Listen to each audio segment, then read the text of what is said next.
I don't have to tell you how ADHD can just disrupt everything instantly. It's like being born on hard mode. It is so stressful and unfair. One of the major problems though is that it becomes so insidious because it permeates, I'm using a lot of big words right now, I feel very fancy.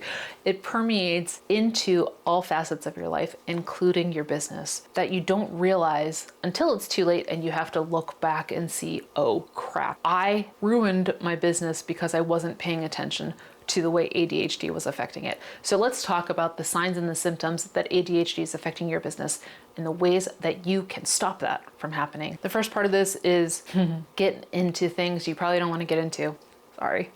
But we're going to talk about your hoard of courses you've paid for but haven't taken, books you have on your shelf but haven't read, apps you pay for but have never used, and of tools that you have sitting around you that are collecting dust. If that sounds very like if you kind of shrunk back a little bit because I just told you that, then it's probably a sign that ADHD has been affecting your business because you have been paying for things you aren't using. And unless you are still in the return window for these things, you're pretty much screwed. So don't judge yourself too much for your past inactions or your past actions, I should say. What you should do instead going forward is develop a strategy of just in time. Just in time is just what it sounds like. It is the tools, the education, the experience you need right now to finish step 1 or step 2 or whatever, to finish the step. You don't need the education or the tools or the software that will make you successful a year from now.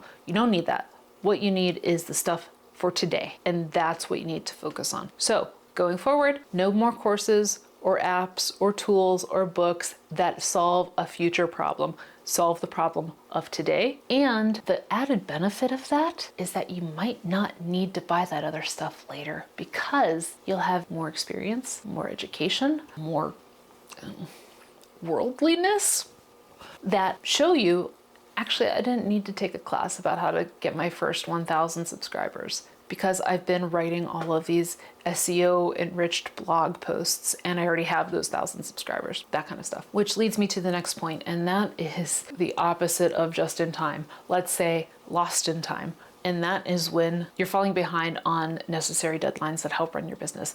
If you're someone who knows the last day that you can ship something before it's marked late, if you're someone who crunches at 1 hour before a deadline, that's a bad sign. And that is not a way that you can grow a business because you're always in panic mode.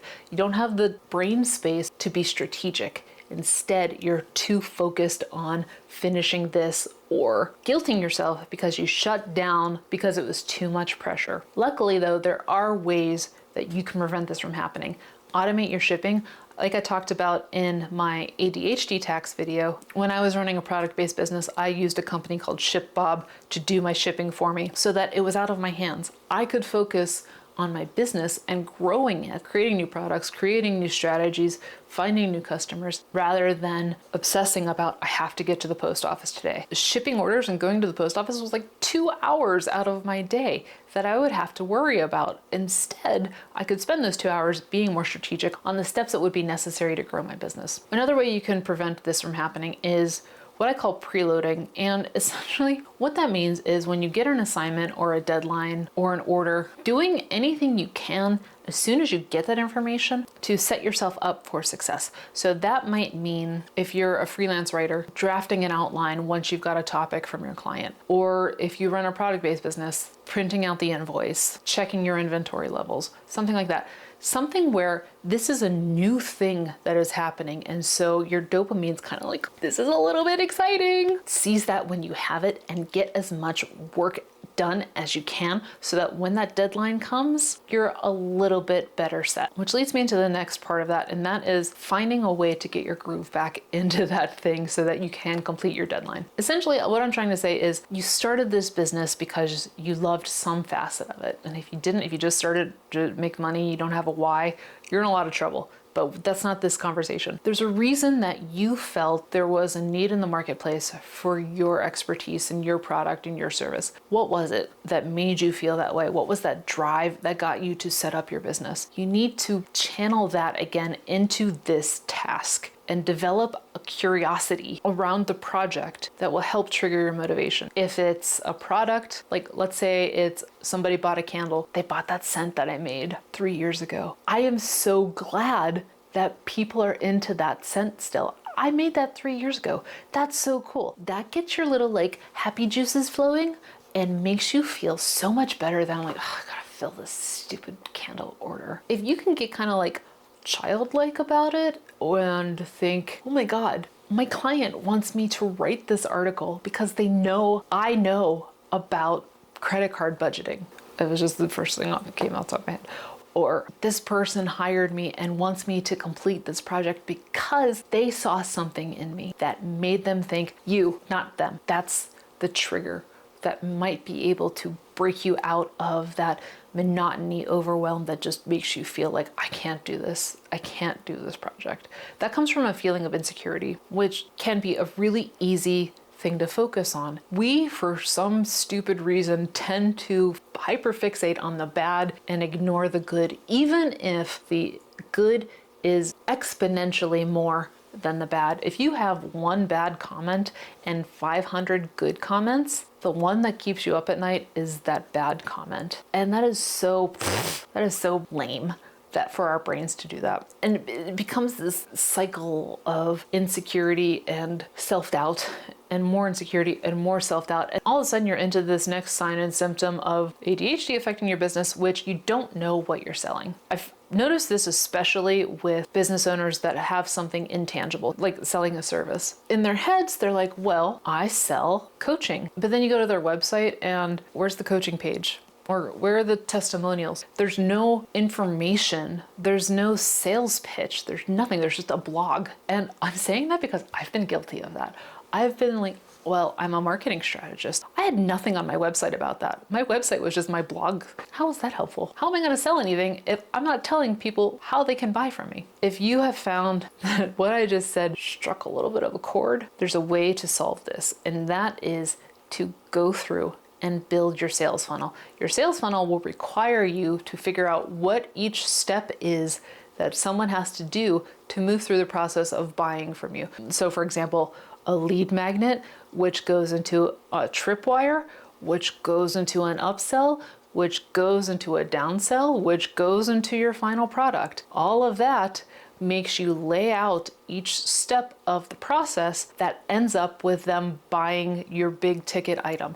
If you don't have that and you're just kind of like in the ether of, I sell marketing. Do you? Do you really? How can someone buy it from you if you don't know what you're selling? If you've already done that though, you have like a really well-defined sales funnel, simplify your offer. You and I are people, I think, who know a lot and are very creative and can dodge, duck, dip, dive, and dodge and learn as we go, making us more nimble because we're creative. Consequently, we will get in our own way and sort of trip over ourselves when we're trying to define what it is we do.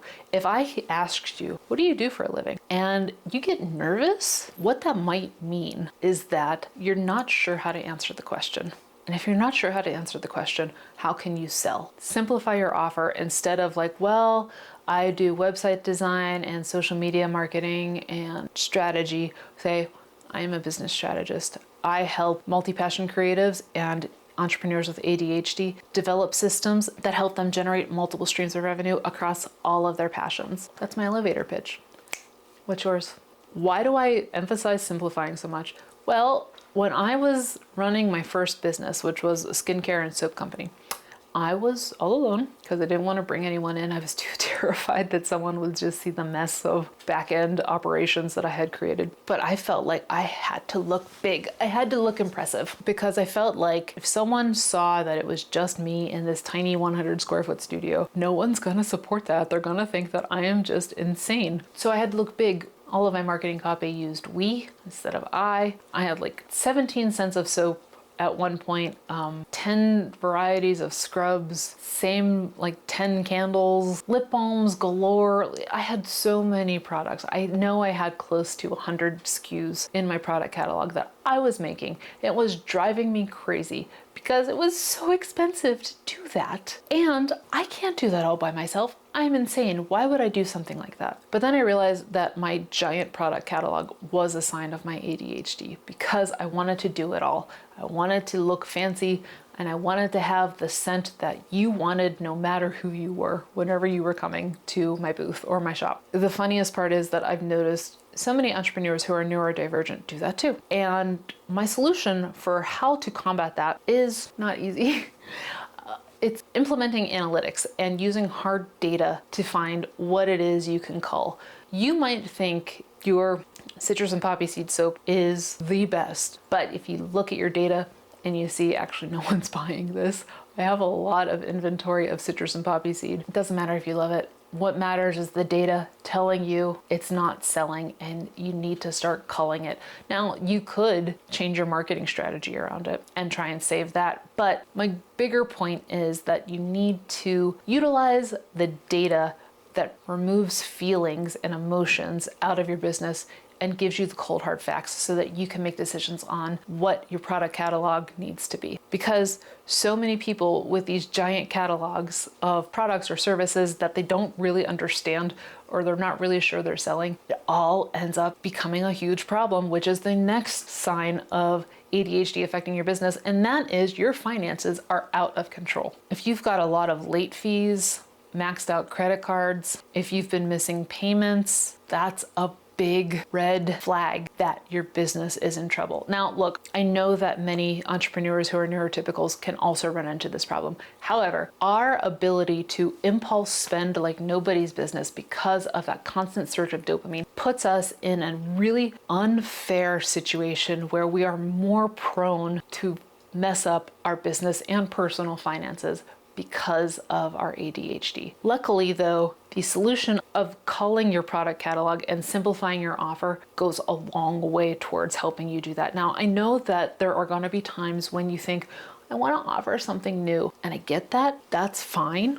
We should always grow our businesses with new products and services, but there should be a pattern to it, and that comes down to a simplified strategy. When do you release new product? Well, since I'm a product-based business, I release a new line every July because that sets me up for Q4, but I only release one new line every year. That's a great strategy. Instead of, well, I release, every couple of months, I might do a new soap scent or a new something, or I don't know. That's not a good strategy because that's you spending money on things you're not really sure are gonna be working. And you're creating a mountain of debt that is just so hard to get out of, especially when all of this starts to just smack you in the face. Like your finances are messed up, you don't know what you're selling, you have everything available, people are pissed because they're not getting their orders when they thought they would, you've gotten the message, you ruined my Christmas. Have you ever gotten, and then you end up at the final symptom that ADHD is ruining your business, and that is you shut down. Nothing gets done, no goals get achieved, you don't want to do anything, so you don't. And I get that. I get the times when it is super hard to become the entrepreneur you're supposed to be when everything feels like it's breaking down around you. My best advice for how to combat this is to rework what achievement means to you. What does it mean to you to be a successful entrepreneur? If you're feeling you're overwhelmed and you're shutting down and nothing's getting done, that's a sign that there's something blocking you from getting the motivation to do what you've got to do to grow your business. And so that means that somewhere in your brain, there's a disconnect between where you are and where you want to be, and you don't have a clearly defined path. So look at your goals that you've set for yourself. Take a good look at them and see, I know I said I wanted to be this kind of entrepreneur, but after being in the market for 6 months, getting a lot of debt and not getting any sales, maybe this isn't for me. That's a great place to be when you're in that kind of situation, because you realize you're at a tipping point and you can either rework your path to stay that course or pivot. And there's no shame in pivoting or quitting. In fact, if you go to this video, you will get my entire story about how I walked away from my business, and it was one of the best days of my life. I'll see you over there.